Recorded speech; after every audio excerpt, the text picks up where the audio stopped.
इसे जहालत कहिए या गुर्बत कि बहुत सारे लोग इस तरक्की याफ्ता दौर में भी सदियों पुरानी ऐसी रिवायात को कबूल करने पर मजबूर हैं जो उन्हें सिवाय दुखों और बदनामियों के और कुछ नहीं देती। इन रिवायात को आगे बढ़ाने में आताई हकीम और जाली आमिल पेश हैं जो लोगों की मजबूरियों से फ़ायदा उठाकर ना सिर्फ उन्हें माली तौर पर कमज़ोर बनाते हैं बल्कि उनकी इज्जत का भी सौदा कर लेते हैं। ऐसे लोगों के खिलाफ हमारे हुकूमती इदारे भी कोई कार्रवाई नहीं करते, जिसकी वजह से बड़े बड़े शहरों के मसरूफ बाज़ारों में ऐसे लोगों ने अपने दवाखाने और शिफाखाने खोल रखे हैं और वो मासूम लोगों को दोनों हाथों से लूट रहे हैं। मुल्क के देहातों के साथ शहरों में भी ऐसे अफराद की कमी नहीं है जो किसी बीमारी की सूरत में डॉक्टर के पास जाने के बजाय किसी आमिल कामिल बाबे को ढूंढते हैं। और हमारे मुआशरे में जाली आमिलों की भी कमी नहीं, ना ही उनके करतूत किसी से ढके छुपे हैं। पिंडी भटिया में भी ऐसे ही एक आमिल ने 14 साल की मासूम बच्ची को ना सिर्फ तशद्दुद का निशाना बनाया बल्कि उसकी जिंदगी भी बर्बाद कर दी। सब कुछ कैसे हुआ, आइए देखते हैं।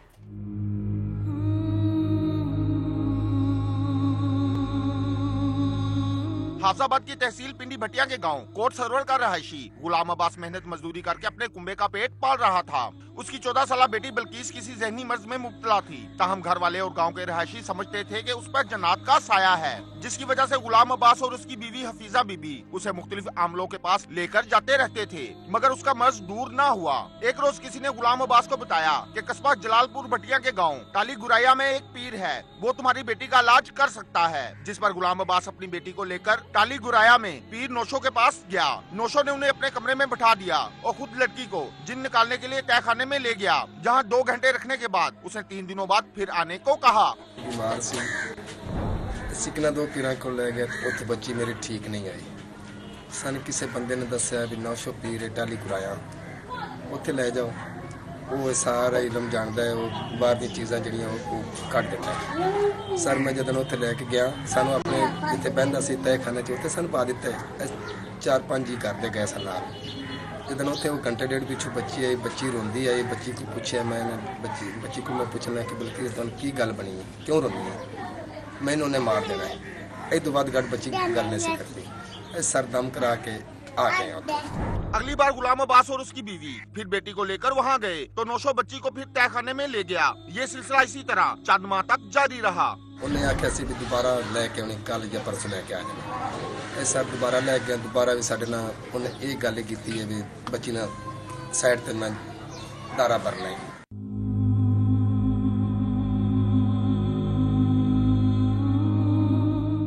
जाली आमिल बच्ची पर से जिन्नात का साया दूर करने के लिए क्या घिनौना अमल करता रहा और बच्ची के साथ तहखाने में क्या सलूक होता रहा, आइए जानते हैं।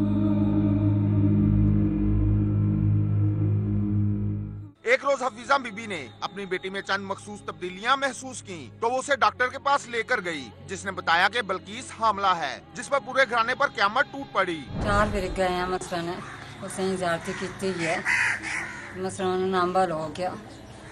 जिस मसला सही होने लगे बच्चे होंगे तो पूछे तो उस बच्चे सा नहीं दसिया। बल्कीस ने घर वालों को बताया कि जाली पीर नौशो उसे तहखाने में ले जाकर ज्यादती करता था और धमकियां देता था कि अगर किसी को बताया तो पूरे घर वालों को काले जादू से जला दूंगा, जिस पर वो डर के मारे खामोश रही। जे तू अपने माँ पिंडे से तेरे उनके बहन भरावां ने सारे में काला इलम नल मार देना, तुहाडा सारा घर तबाह कर देना जे तू किसी ने दसिया।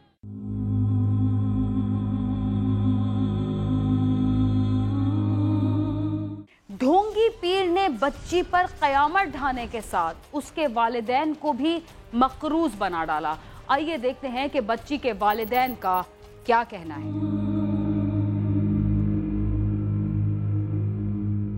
मुतासरा लड़की के गुस्सा के मुताबिक वो जाली पीर को भारी रकम भी देते रहे। उन्हें क्या मालूम था कि वो जालिम उनकी बच्ची से क्या सलूक कर रहा है। जब हम तीसरी दफा गए उधर ने उनका बाप भी उत्थे सी, वो बच्चा भी उनका उत्थे सी जिस मेरी बच्ची ने ज्यादती की। उन्हें क्या सी मैं दम करांदा, मैं एक बकरा लांदा, पैसे तो भरे नहीं जाने। मैं सारे सी माड़े बंदे हाँ, जितने पैसे तुसा मंगे सी तुहानू दे देंगे। जितनी दफा गए नौशो पीर जो पैसे लेंदा रहा ਤੇ ਅਸੀਂ ਦਿੰਦੇ ਰਹੇ ਹਾਂ ਜਿਹੜੇ ਉਹ ਮੰਗਦਾ ਸੀ ਅਸੀਂ ਦੇ ਛੱਡਦੇ ਸਾਂ। जलालपुर भटिया पुलिस ने बच्ची के वालिद की रिपोर्ट पर जाली पीर नौशों को गिरफ्तार करके मुकदमा दर्ज कर लिया है। गुस्सा के मुताबिक मुलजम बाअसर है, पुलिस उसकी पुष्टपनाही कर रही है। मैं मजबूर हाँ, मैं थाने गया सा, मैंने जदों पता लगा थाने गया सा, मेरी थाने वाले गलबात को नहीं सुनी, तुहानू सद लादा उन्होंने रख ली सी, दरखास्त रख ली सी ते उन्हें आखिर तुहानू दस दिया जदों फड़ लिया सी। सर मेरी शहबाज शरीफ अगे, नवाज शरीफ अगे अपील है सर, जो मेरी बच्ची ने ज्यादती उन्हें की, इतनी सजा उसने मिलनी चाहिए। मुतासरा बच्ची के गांव के रहायशियों ने एहतजाज करते हुए मुतालबा किया है कि मुलजम के खिलाफ सख्त कार्रवाई की जाए और उसे थाने में वीआईपी प्रोटोकॉल देने वाले एहलकारों को भी सजा दी जाए। माड़ा बंदा से ज्यादती हुई है, जैली पीरा खत्मा होना चाहिए, फिर भी किसी और हाथ पहन जाए, गरीब बंदा है। मुतासरा बच्ची और उसके वर्षा ने वज़ीर आला पंजाब से मुतालबा किया है कि उनकी दादरसी की जाए और जाली पीर को इबरतनाक सजा दी जाए और ऐसे दीगर ढोंगियों के खिलाफ भी बड़े पैमाने पर एक्शन लिया जाए। साथी रिपोर्टर नवाज तबस्सुम और बिलाल अकबर के साथ आमिर शहजाद, समा, पिंडी भटिया।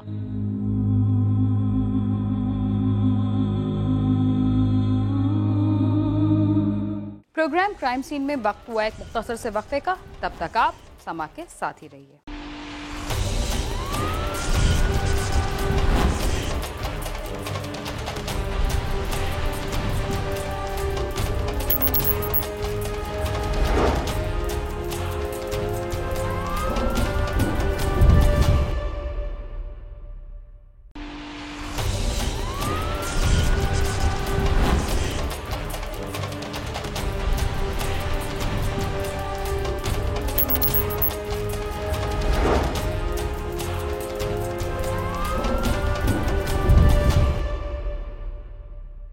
प्रोग्राम क्राइम सीन में एक बार फिर खुशामदीद।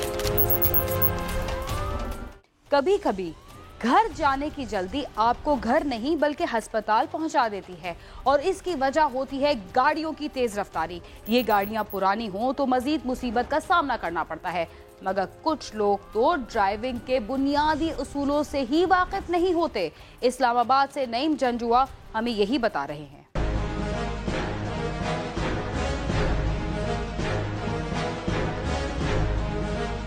देर से घर पहुंचना ना पहुंचने से बेहतर है। ये जुमला ट्रैफिक पुलिस एहलकार इस्तेमाल करते हैं उन लोगों के लिए जो सड़क पर तेज रफ्तारी और कानून शिकनी का मुजाहरा करते हैं। अक्सर लोग सड़क पर ट्रैफिक इशारे तोड़ते नजर आते हैं ताकि जल्दी घर पहुंचा जा सके, लेकिन होता कभी कभी इसके बरअक्स है और सिग्नल तोड़ने वाला घर नहीं बल्कि अस्पताल पहुँच जाता है और अपने साथ उन लोगों को भी ले जाता है जो कानून पर अमल करते हुए गाड़ी चला रहे होते हैं। चौक हैं जो ज़्यादातर में तो स्लिप टर्न ही नहीं है, और अगर स्लिप टर्न है भी तो इतनी क्लोज प्रॉक्सिमिटी में है कि जैसे ही रेड सिग्नल के ऊपर गाड़ियाँ जो रुकी हुई हैं, राइट हैंड साइड से जो रेड सिग्नल ग्रीन है खुला हुआ है, जैसे ही स्लिप टर्न से गाड़ी मेन रोड के ऊपर आई, राइट हैंड साइड से गाड़ी आई आके उसको हिट कर दिया। वो कम से कम इतनी दूर उसको लेफ़्ट टर्न करते हुए जाके स्लिप टर्न को मेन के ऊपर आना चाहिए तो उसके राइट वाला जो मिरर है उसमें पिछली आने वाली गाड़ी जो उसको नज़र आ जाए। अगर ये कुलिया ही सिर्फ अपना लिया जाए तो मैं दावे से कहता हूँ कि रोड सेक्शन क्रॉस सेक्शन के ऊपर जितने भी हो रहे हैं एक्सीडेंट, ये किसी भी सूरत एक्सीडेंट नहीं होंगे। ट्रैफिक पुलिस की कोशिश होती है कि शहर में हादसा को कम किया जा सके, मगर इसमें जिम्मेदारी आम आदमी की भी है कि वो कानून पर अमल दरामद करे। पुलिस की जानिब से ट्रैफिक कवानीन से आगाही के लिए कोर्सेज कराए जाते हैं, मगर इसके बावजूद हादसात में इजाफा ही होता जाता है। हादसात की मेन वजह है वो लोगों का ट्रैफिक रूल्स के ऊपर अमल ना करना है। मसलन मोबाइल का यूज़ आजकल सबसे ख़तरनाक है। मोबाइल पे मैसेजिंग करना, फ़ोन सुनना, इवन लोग मोबाइल पे मैसेजेस कर देते हैं चलती हुई गाड़ी में। ये गलत ओवरटेक करना, ओवरटेक करते हुए ख्याल न रखना, चौकों के अंदर इशारों के ऊपर सिग्नल बंद सिग्नल को क्रॉस करना, ये कुछ नॉर्मल वजूहात हैं जो कि एक्सीडेंट का बायस बनती हैं। रावलपिंडी इस्लामाबाद में ट्रैफिक हादसात का शिकार होने वालों में ज्यादा तादाद हमेशा मोटरसाइकिल सवारों की होती है, जिसकी वजह मोटरसाइकिल सवारों का अपनी लाइन में ना चलना है। हमारी टीमें एजुकेट ही ये करती हैं कि काइंडली आप अपनी कैरिज वे के साथ वाली जो पहली लेन है जो स्लो मूविंग के लिए और मोटरबाइक्स के लिए वो स्पेसिफाइड है। मगर माजरत के साथ कि हर चीज़ समझाने बुझाने के बावजूद मोटरसाइकिलों के जो एक्सीडेंट होते हैं वो इसीलिए होते हैं कि पहली उनकी ख़ास रीज़न क्या है कि उन्होंने साइड के जो मिरर हैं वो नहीं लगाए हुए होते। साल 2015 के दौरान इस्लामाबाद में ट्रैफिक हादसात में जाबाक होने वालों की तादाद 129 के करीब है, जबकि 400 के करीब अफराद छोटे बड़े हादसात में जख्मी भी हो चुके हैं। इसी तरह रावलपिंडी में 136 अफराद अपनी जान से हाथ धो बैठे हैं। पूरे साल में एक्सीडेंट्स अभी तक रिपोर्ट हुए वो 136 हैं जो फैटल एक्सीडेंट हैं, जिनमें किसी न किसी की डेथ हुई है। इसके अलावा जो नॉन फैटल एक्सीडेंट हैं जिनमें लोग ज़ख्मी हुए हैं या सिर्फ गाड़ियों का नुकसान हुआ है वो 198 हैं। तो इस तरह लेस देन 400 केसेस जो हैं वो रिपोर्ट हुए हैं पुलिस को। ये वो केस हैं जो कि रिपोर्टेड हैं और जो दर्ज हुए हैं थानों के अंदर। पहाड़ी इलाकों में सफर करने वाले अफराद सफर पर जाने से पहले अपनी गाड़ी की फिटनेस को चेक नहीं करते, जिसके बायस गाड़ियां बड़े हादसात का शिकार हो जाती हैं। ड्राइवर हजरात को चाहिए कि बर्फ वाले इलाकों में जाने से पहले गाड़ी को अच्छी तरह चेक कर लें और गाड़ी के टायरों में हवा को कम रखें ताकि हादसात और कीमती जानों के ज़िया से बचा जा सके। अपनी गाड़ी में अगर कम रखें, टायरों में हवा कम रखें, खाने पीने का सामान साथ रखें, अपनी गाड़ी का फ्यूल टैंक फुल रखें और स्पीड लिमिट को फॉलो करें। और जो वक्तन फ़वक्तन वहाँ मौके पे मौजूद ट्रैफिक पुलिस है वो जो हिदायत जारी करती है उन पे अमल करें तो इंशाल्लाह वो एक्सीडेंट से खुद भी बचेंगे और बाकी लोग भी सेफ रहेंगे। ट्रैफिक कवानीन से कम आगाही की वजह से हर साल पाकिस्तान में 5000 कीमती जानें जाया हो जाती हैं। अगर हर शख्स जिम्मेदारी का मुजाहरा करे और कानून पर अमल करे तो न सिर्फ अपनी और दूसरों की जान को बचाया जा सकता है बल्कि हादसात के बाइस अमवात में कमी भी लाई जा सकती है। कैमरामैन नदीम शेख के साथ नईम जंजुआ, समा, इस्लामाबाद।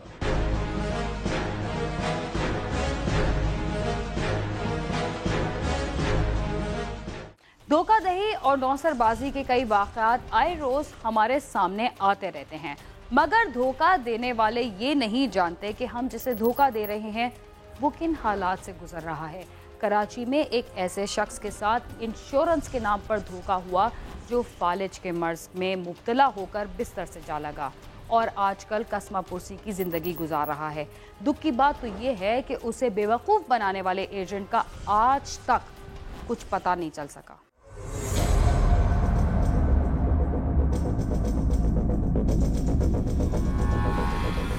गुर्बत, लाचारगी, दुख दर्द, जहनी माजूर बीवी और बेरोजगारी, क्या ये गम कम थे जो फालिज के मर्ज का शिकार होने के बाद लाचारगी की जिंदगी गुजारने वाले जावेद इकबाल के साथ इन हालात में भी नौसरबाज ने हाथ कर दिया। जिंदगी के कठिन वक्त के लिए उसने एक इंश्योरेंस कंपनी के नुमाइंदे से इंश्योरेंस पॉलिसी तो हासिल की और कई बरसों तक वो अपनी इंश्योरेंस की रकम तो अदा करता रहा, लेकिन जब उस पर बीमारी ने हमला किया तो उसने इंश्योरेंस क्लेम कराने के लिए बीमा इंश्योरेंस कंपनी के उस नुमाइंदे से राब्ता करने की कोशिश की तो मालूम हुआ कि इंश्योरेंस कंपनी का नुमाइंदा ही रफू चक्कर हो चुका है। उसका नाम मालिक था, मोहम्मद मालिक। बस वो आया लेता रहा पैसे, जैसा जब होता रहा, जब हुआ तो उसे पता चला फिर आए नहीं वो तो। हालात के सितम का शिकार जावेद इकबाल भरोसे पर इंश्योरेंस कंपनी के नुमाइंदे को पैसे देता रहा और इस दौरान 3 साल कबल शेर शाह में लगने वाली एक आग बुझाने के दौरान उस पर फालिज का हमला हो गया। फायर ब्रिगेड था, मैं नौकरी थी मेरी, लेकिन मुझे अटैक हुआ वहीं पे, आग पे गए थे, आग पे शेर शाह आग लगी थी, वहाँ लगी, वहाँ बड़ा अटैक, मुझे आग बुझाई ना तो बाहर निकला, वहाँ अटैक हुआ। बड़ा अटैक होते हैं यहाँ घर में बस। फालिज के इस हमले के बाद वो बिस्तर से जा लगा और वो आज तक अपने बिस्तर से नहीं उठ सका। उसने अस्पतालों के चक्कर तो लगाए लेकिन सरकारी अस्पताल के अमले ने उसे ही घन चक्कर बना दिया। सरकारी अस्पताल के अमले ने उसका इलाज करने के बजाय उसे ये कहकर घर भेज दिया कि उसका इलाज उसके घर पर ही है। ऊपर गया बाथरूम में, फिर खड़ा नहीं हो पाया, फिर गिर गया मैं, फिर बच्चों ने उठा के अस्पताल ले गए। जिना वाला बोला घर ले जाओ उसको, घर से ही होगा।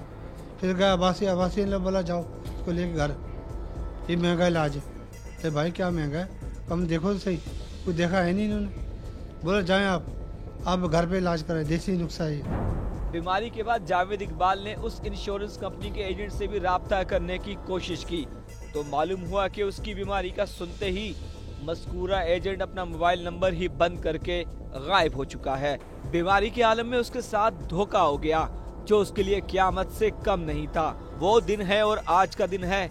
ना ही इंश्योरेंस कंपनी का नुमाइंदा जावेद इकबाल को मिला और ना ही इंश्योरेंस की रकम। जब से गायब हुआ, जब से ये हुआ 3 साल हो गए मुझे, जब से गायब है, आए नहीं वो। आता तो देते ना, आता उसे पता है देने पड़ जाएंगे तो, तभी आए नहीं। जावेद इकबाल की जिंदगी इंतहाई तकलीफ से गुजर रही है। इसके घर पर भी फाकों का राज है। उसका सहारा सिर्फ एक कम उम्र बेटा है, मगर वो भी सिर्फ 50 रुपए दिन के कमा कर लाता है।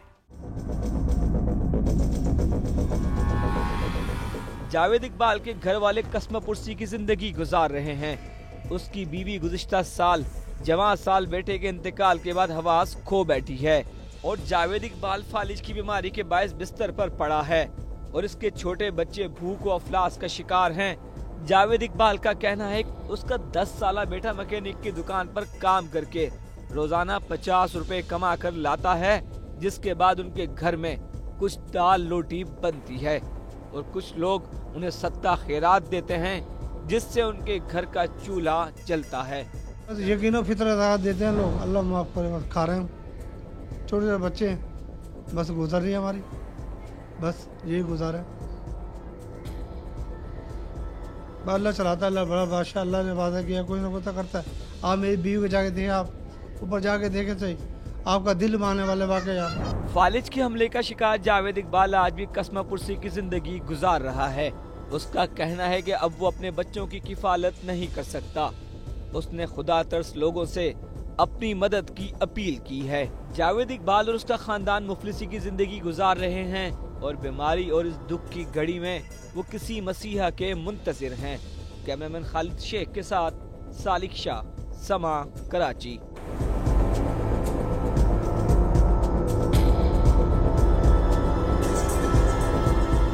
जराइम की दुनिया में ऐसे कई बदनसीब अफराद मौजूद हैं जो दूसरों की मजबूरियों का फायदा उठाकर अपनी जेब तो भर लेते हैं, मगर ये बात भूल जाते हैं कि किसी से लूटे हुए चंद रुपए सिर्फ चंद रोज तक ही उनका साथ देंगे। इसके साथ ही क्राइम सीन अपने इख्तिताम को पहुंचता है। अगर आप हमसे रब्ता करना चाहते हैं तो हमारा पता है cs@sama.tv। इसके अलावा आप फेसबुक और ट्विटर पर भी हमसे रब्ता कर सकते हैं। बीना खान और क्राइम सीन की टीम को इजाजत दीजिए और देखते रहिए समा।